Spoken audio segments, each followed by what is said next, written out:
ನೋಡಿ exercise number 2.6 question number 2 ಏನು ಕೊಟ್ಟಿದ್ದಾರೆ, find the area of the rectangle whose length is 5.7 cm and breadth is 3 cm ಅಂತ ಕೊಟ್ಟಿದ್ದಾರೆ.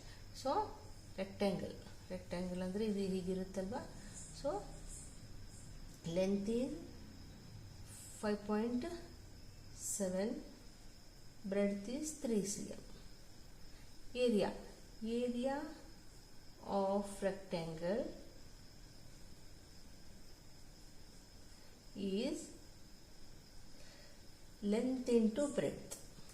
Length into breadth ಅಲ್ವಾ formula. So length ಎಷ್ಟಿದೆ 5.7 ಇದೆ ಇಂಟು ಬ್ರೆಡ್ತ್ ಎಷ್ಟಿದೆ 3 cm. ಸೊ ಮಲ್ಟಿಪ್ಲೈ ಮಾಡೋದು. 3 7s are 21, 2 carry 1 here, 3 5s are 15 plus 1 plus 2 70. 1 ಆದಮೇಲೆ point ಇದೆ, so ನಾವು ಕೂಡ 1 ಡಿಜಿಟ್ ಆದಮೇಲೆ ಪಾಯಿಂಟ್ ಇಡೋಣ. So answer is 17.1. ಏನು ಕೊಟ್ಟಿದ್ದಾರೆ ಯೂನಿಟ್? cm ಕೊಟ್ಟಿದ್ದಾರೆ. ನಾವು ಏರಿಯಾ ಅಲ್ವಾ, ಅದಕ್ಕೆ ಸ್ಕ್ವೇರ್ ಸೆಂಟಿಮೀಟರ್ ಅಂತ ಇಡಬೇಕು.